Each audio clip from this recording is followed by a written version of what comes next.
Every year or two we try and bring out something quite special at Bremont when it comes to limited editions, and this year's no exception.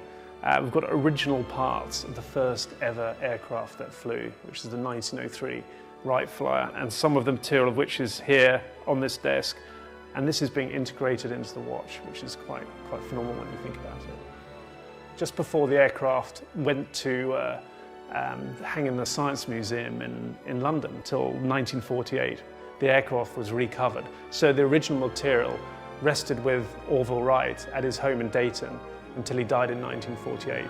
And it's that original material that flew in 1903 that we have here on the desk. Wilbur Wright, he was the theoretician, and Orville Wright was someone who could take his brother's ideas and make it into something that you could hold in your hand. They developed three things that are still part of, very basic aeronautical principles today. They understood the airplane had to balance on three axes in the air. Roll was the one that was very hard to understand. So they developed a system of wing warping where the shape of the flyer's wings actually changed in the air, just like birds' wings do. They thought about power and they thought about push. And they knew they needed some sort of propeller, but to date no propellers had ever been invented, at least for aeronautical purposes. So the brothers, by hand, carved out of wood, propellers that have only been improved upon by modern day standards 8 or 10%.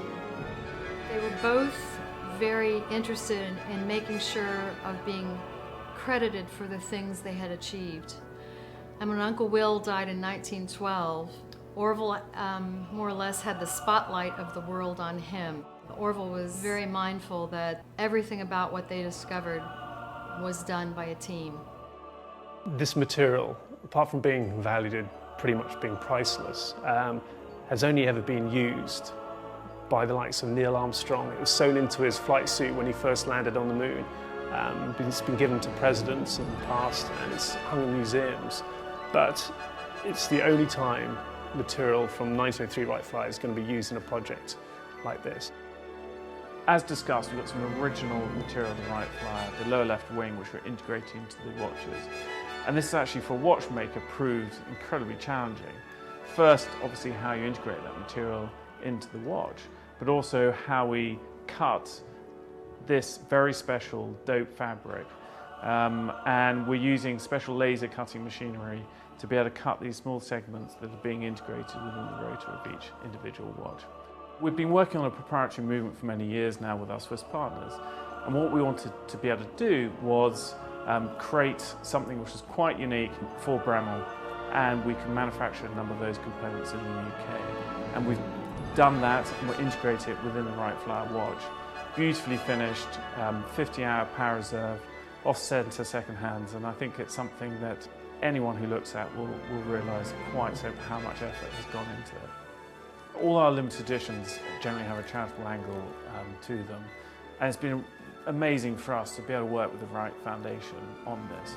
Each revenue for every watch sold will be going to the restoration of Wilbur and Orville's family home in Dayton, Ohio, which is being opened as a museum, and we're really proud to be part of that.